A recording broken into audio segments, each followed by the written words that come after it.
नागपूर कराराप्रमाणे विदर्भातलं हे अधिवेशन 2 महिने कमीत कमी व्हायला पाहिजे होतं, पण हे विदर्भातलेच मुख्यमंत्री असताना सुद्धा आणि नागपूरचे मुख्यमंत्री असताना सुद्धा आज विदर्भाच्याही अधिवेशनामध्ये कटोती केली गेलेली आहे। फक्त 1 आठवड्याचं हे अधिवेशन या ठिकाणी होणार आहे। सरकार फेरफटका मारायसाठी या विदर्भात आलं आहे का, हा प्रश्न निर्माण झालेला आहे। या वर्षाच्या शेती हंगामामध्ये जवळपास 84,000 हेक्टर जमीन प्रभावित झालेली आहे। जमीन खरडून निघून पिकं वाहून गेलेली आहे। महाराष्ट्रामध्ये शेतकऱ्यांच्या आत्महत्याचं रोज सत्र चालू आहे। रोज लाडक्या बहिणीच्या कपाळाचं कुंकू पुसल्या जाते आहे, पण हे सरकार मौज मस्तीमध्ये वागते का, असा एक प्रश्न या निमित्ताने निर्माण झालेला आहे।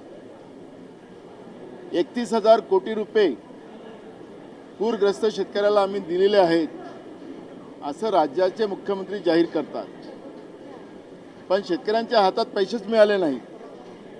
कोणत्या बँकेमध्ये पैसे टाकलेत, कोणत्या शेतकऱ्याला दिलेत, की यांचे मुठभर काही उद्योगपती ते ज्यांच्यासाठी शेतकरी झालेत का, ओरिजिनल शेतकरी बाजूला राहिलेत का, हे प्रश्न या निमित्ताने निर्माण झालेले आहेत।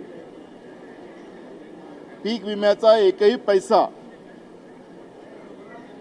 सरकारने शेतकऱ्यांना मिळवून देण्यामध्ये सरकारला सपशेल अपयश आलेलं आहे। विमा कंपन्या मोठ्या होत चालल्यात, आर्थिक मजबूत होत चालल्यात, आणि ज्या शेतकऱ्यांच्या नावाने त्या विमा कंपन्यांना पैसे दिले जातात ते मोदीच्या मित्रांच्या कंपन्या आहेत, आणि म्हणून मोदींच्या मित्रांना फायदा व्हावा आणि शेतकऱ्यांच्या नावाने पैसे त्यांना द्यावेत असा त्याच्या मागचा अर्थ आहे का? आणि म्हणून सरकारला या सगळ्या प्रश्नाचं उत्तर आणि शेतकऱ्यांना न्याय देऊन या ठिकाणातून त्यांना जायचं आहे। महागाई हा सगळ्यात महत्त्वाचा प्रश्न आता निर्माण झालेला आहे। रुपया रोज खाली पडतोय, आता 90च्या खाली गेलेला आहे, त्यामुळे त्याचे सगळे परिणाम महागाईवर पडणार आहे। मग सर्वसामान्यांनी जगायचं कसं? महागाईबद्दल सरकार काय मत मांडतंय? राज्य सरकार वेगळं काही धोरण राबवणार आहे का महागाईबद्दल? याबद्दलची चर्चा व्हायला पाहिजे। स्मार्ट मीटरबद्दल सरकारने सांगितलं की आम्ही जबरदस्ती करणार नाही, पण यांच्या ज्या कंपन्या आहेत प्रायव्हेट, त्या कंपन्या स्मार्ट मीटर शासकीय कार्यालय असतील किंवा खाजगी लोकांच्या घरी असतील, जबरदस्तीने लावताना आपण पाहतोय। जिथं 800-900चं बिल येत होतं तिथं आता 30,000-40,000चं बिल त्या गरीब माणसांच्या घरी येत आहे। आणि अशा परिस्थितीमध्ये महागाई एकीकडे आणि वीज कंपन्यांची लूट वेगळी, अशा पद्धतीनं लोकांची लूट करणारे हे सरकार या महाराष्ट्रामध्ये महायुतीच्या रूपानं आपण पाहतोय। बेरोजगारीचा तर प्रश्न अजून भयानक आहे। अनुकंपामध्ये काही थोड्या लोकांना नोकऱ्या लावल्या, त्याचे फोटोग्राफी सरकार करून दाखवतं। आरक्षणाचं 3 तेरा वाजलेले आहेत। निवडणूक आयोगाने केलेली ज्या पद्धतीनं दिवसाढवळ्या लोकशाहीचा खून, त्याचं मुख्यमंत्र्यांनी मान्य केलं की अशी मी या पद्धतीचं निवडणूक आयोगाचं कार्य कधीच पाहिलं नाही। आम्ही आता अध्यक्षाला नोटीस दिलेलं आहे की उद्या याच्यावरची चर्चा घडवली पाहिजे आर्टिकल 243K प्रमाणे। त्यामुळे मुख्यमंत्री उद्या तो माननीय अध्यक्ष म्हणालेत की मी उद्या बोलायला संधी देतो आहे। हे सांगायचं तात्पर्य असं की महाराष्ट्रामध्ये आता हे कायद्याचं आणि लोकशाहीचं राज्य राहिलं नाही, अशा पद्धतीची परिस्थिती आहे। महाराष्ट्रामध्ये एका डॉक्टर मुलीचा डॉक्टर मुंडे फलटणमध्ये झालेला खून, म्हणजे डॉक्टर महिला सुद्धा आता सुरक्षित नाही, मुली सुरक्षित नाही। सर्वसामान्य मुलींची महिलांची काय स्थिती असेल, त्या सगळ्या परिस्थिती आज महाराष्ट्रामध्ये कायदा सुव्यवस्थेने निर्माण झालेल्या आहेत। गोव्यामध्ये जी घटना घडली, त्या पबमध्ये स्फोट झाला, आणि त्याच्यात असंख्य निर्दोष लोकांचा मृत्यू झाला. महाराष्ट्रामध्ये आता मोठ्या प्रमाणात पबला मान्यता दिली गेलेली आहे. टेरिसवरच्या पबला मान्यता दिलेली आहे. पूर्ण महाराष्ट्रामध्ये पैसे कमवण्यासाठी, सरकारच्या तिजोरीत पैसे आले पाहिजेत यासाठी मोठ्या प्रमाणात ड्रग्स आणि या पबला मान्यता दिलेली आहे. मग गोव्यात घटना घडली, ती घटना महाराष्ट्रात घडणार नाही का, हाही प्रश्न या ठिकाणी निर्माण झालेला आणि सरकार याच्यावरचं उत्तर नेमकं काय देणार याच्याकडे आमचं सगळ्यांचं लक्ष राहणार आहे. त्यामुळे हे सगळे विषय मोठे आहेत आणि म्हणून एक आठवड्याचं अधिवेशन हे अपुरं पडणार आहे. आणि मगाशी आम्ही विधानसभेत हा मुद्दा उपस्थित केला. अध्यक्षांनी सांगितलं की याच्यावरची वेळ आली तर आम्ही चर्चा करायला तयार आहोत. आमचा आग्रह राहील की हे अधिवेशन कमीत कमी 3 आठवड्याचं तरी या ठिकाणी नागपूरमध्ये व्हावं अशी आमची अपेक्षा.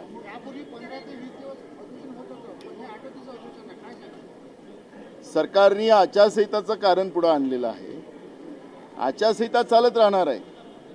विधिमंडळाचं कामकाज हे विधिमंडळाचं कामकाज आहे आणि त्याच्यामुळे विधिमंडळाच्या कामकाजात या पद्धतीनं आचारसंहितेचा बहाणा आणून समजा या अधिवेशन या ठिकाणी बंद करण्याचा सरकारचा घाट असेल तर हे चुकीचं आहे. सरकारने या अधिवेशन 1 आठवडा घेऊन समजा अजून पुढच्या 15 म्हणजे निवडणुका झाल्यानंतर हे अधिवेशन सरकार घेऊ शकतं. कारण की जनतेचे प्रश्न भयानक आहे. महाराष्ट्रामध्ये असुरक्षितता निर्माण झालेली आहे. धर्माधर्मामध्ये सरकारच्या वतीनं भांडणं लावलेले गेलेले आहेत. बेरोजगारांचे प्रश्न आहेत. तरुणांचे अनेक मुद्दे या ठिकाणी आहेत. शेतकऱ्यांचे प्रश्न तर सगळ्यात जटिल आहेत आणि महागाईचा प्रश्न आहे. हे सगळ्या प्रश्नाबद्दलची चर्चा आणि त्याचं उत्तर हे टोलवाटोलवीचं नसावं. पहिलेच्या काळात असं होतं आम्ही सगळ्यात जास्त पैसे दिलेत अशा पद्धतीचं नको. मग ते त्या पहिलेच्या काळात स्वस्त होतं, आता महागाई वाढली. तुम्ही आकडे वाढवून सांगायची गरज नाही. या पद्धतीचे समाधानकारक उत्तर देऊन आणि जनतेला त्याचा नुसत्या घोषणाच नाही, घोषणेचा पाऊस नाही तर जनतेला त्याचे लाभ मिळाले पाहिजे, शेतकऱ्याला त्याचा लाभ मिळाला पाहिजे, ही भूमिका आमची राहणार. बघा, या सरकारमध्ये एकमेकाचा काटा काढणारं, एकमेकाचे आमदार ओढण्याचा प्रयत्न चालू आहे. हे काही लपलेलं नाही. ज्या पद्धतीनं अजित पवारांच्या मुलाला अडवलं गेलं पुण्याच्या प्रकरणामध्ये, जमीन घोटाळ्यामध्ये, एकनाथ शिंदेच्या मुलाला खासदार श्रीकांत शिंदेला ज्या पद्धतीनं कचऱ्याच्या कॉन्ट्रॅक्टमध्ये अडवलं गेलेलं होतं, तर असे अनेक मुद्दे आपल्याला पाहायला मिळत आहे.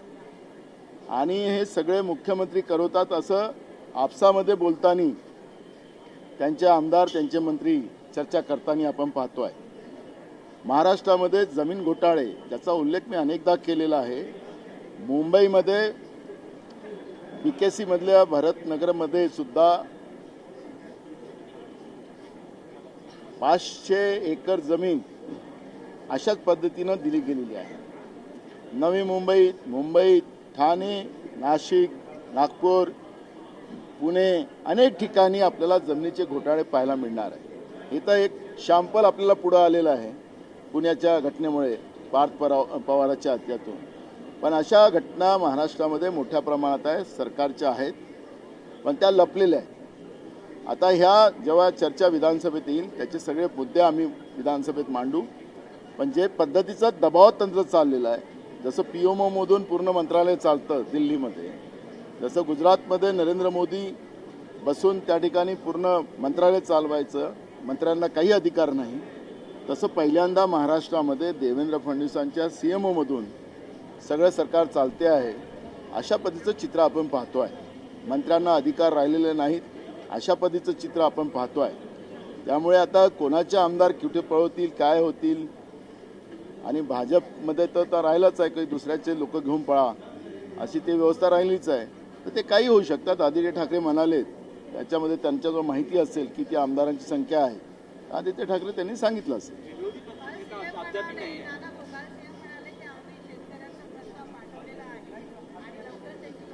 अहो, डबल इंजिनचं सरकार आहे.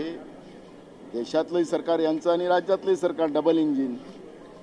मग तो इंजिन, ते इंजिन खोटं बोलताय का? त्या इंजिननी लोकसभेत सांगितलेलं आहे, कृषी मंत्री शिवराज चव्हाणांनी सांगितलेलं आहे की महाराष्ट्र सरकारचा प्रस्ताव आला नाही.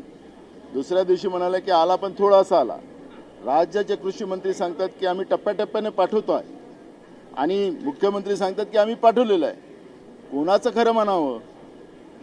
म्हणजे राज्य सरकार शेतकऱ्यांच्या जखमेवर मीठ सोडताय का, हा प्रश्न या ठिकाणी निर्माण झालेला आहे. शेतकरी कधी नव्हे इतका अडचणीत आज महाराष्ट्रामध्ये आलेला आहे. एवढा ओला दुष्काळ कधी नव्हे जो महाराष्ट्रामध्ये तोंडात आलेला घास निसर्गाने हिसकावून घेतलेला शेतकऱ्यांचा हा कधी नव्हे. आणि या पद्धतीचं टोलवाटोलवीचं उत्तर सरकार देत असेल तर याचा अर्थ शेतकऱ्यांच्या जखमेवर मीठ जोडण्याचं काम सरकार करतं. या सरकारला लोकशाही मान्य नाही. हे बेईमानीनं निवडून आलेलं, निवडणूक आयोगाच्या कृपेने निवडून आलेलं सरकार आहे. या सरकारला विरोधी पक्षपद हे मान्य नाही. ते म्हणतात संख्याबळ. मी मगाशी या सरकारला चॅलेंज केला, पुन्हा चॅलेंज करतो. ते मला म्हणतात 200 मतांनी निवडून आलं. मी त्यांना चॅलेंज करतो, तुम्ही महाराष्ट्रात बायलेटने निवडणुका घेऊन दाखवा आणि मी महाराष्ट्रात सगळ्यात हायेस्ट मतांनी निवडून येण्याची मी जबाबदारी माझी घेतो. आणि नाही आलो समजा सगळ्यात हायेस्ट मत तर राजकारण संन्यास घेईल. फक्त बायलेटवर निवडणुका घेऊन दाखवा. बेईमानी नाही निवडून आलेले आम्हाला संख्याबळ सांगतात. महाराष्ट्रामध्ये 2 आमदारांना सुद्धा विरोधी पक्षपद दिलं गेलेलं होतं, हे महाराष्ट्राच्या रेकॉर्डमध्ये. त्यामुळे संख्याबळ आणि हे कारण सांगून चालणार नाही. त्यांनी मान्य करावं की आम्हाला लोकशाही मान्य नाही आहे, विरोधी पक्षपद आम्ही देणार नाही. टोलवाटोलीचं उत्तर देणं बंद करावं या सरकारने, अशी आमची भूमिका आहे.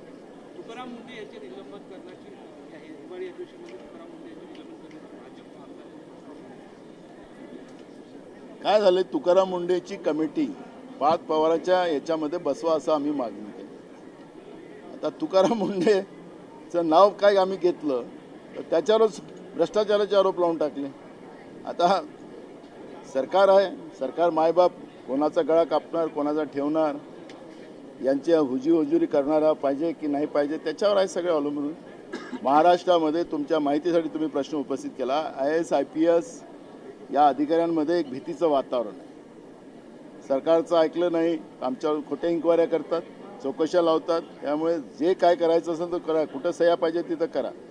अशा पद्धतीचं आज महाराष्ट्रातला IAS IPS काम करते आहे. आणि त्याच्यामुळे महाराष्ट्रामध्ये कायदा सुव्यवस्थेचे जे काही 3-13 वाजलेले आहेत त्याच्या मागचं हे जे काही पाप आहे ते त्यांच्यामुळे आहे.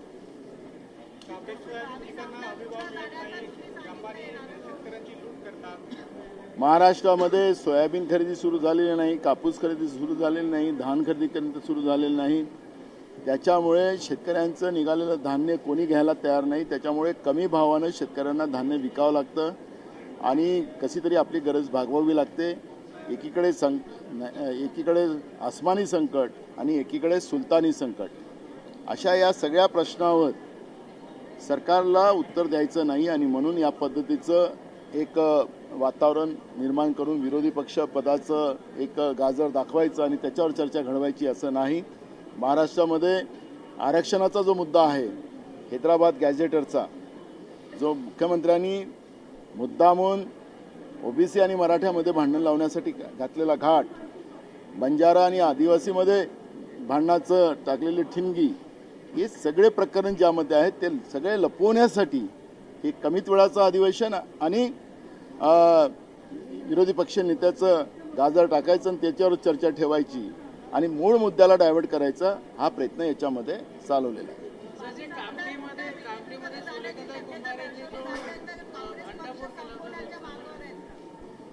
काँग्रेस पक्ष 2014मध्येच मोदींनी आवाहन केलेलं होतं की आम्ही काँग्रेस मुक्त भारत करणार. पण त्यांना आता 12 वर्ष होतात आहेत देशाचे प्रधानमंत्री राहून. त्यांच्या सपनात, झोपेत, जेवतात, कुठं कुठं जातात, तिथं तिथं काँग्रेसच दिसते. त्याच्यामुळे काँग्रेस हा कधी मुक्त होऊ शकत नाही. ज्या काँग्रेसनी या देशाला स्वातंत्र्य मिळवून दिलं, संविधानिक व्यवस्थेमध्ये लोकशाही आणली आणि हा देश उभा करण्यामध्ये काँग्रेसचं योगदान आहे. काँग्रेस कधीही संपू शकत नाही. जे बेईमानीनं सत्तेत आले ते कधीही संपू शकतात. हे या ठिकाणी आम्ही आवर्जून सांगू शकतो. सर, कामठीमध्ये जे प्रकरण झालं त्याला सुलेखाताई कुंभार यांनी खूप प्रकार मध्ये उचललं. काँग्रेस याच्यामध्ये काय बोलतं? आहे आता ते सगळे मुद्दे आहेत. महाराष्ट्रात एक कामठीच नाही, महाराष्ट्रामध्ये सगळीकडे ज्या पद्धतीनं निवडणूक आयोगाला हाती धरून, प्रशासनाला हाती धरून, पैसे वाटून, प्रक्रियेमध्ये हस्तक्षेप करून या स्थानिक स्वराज्य संस्थांच्या निवडणुकीमध्ये गडबड केलेली आहे, ते नुसते कामठीतच नाही तर संपूर्ण महाराष्ट्रात झालेलं आहे. त्यामुळे याची चर्चा विधानसभेत आम्ही आणण्याचा प्रयत्न करू. थँक्यू.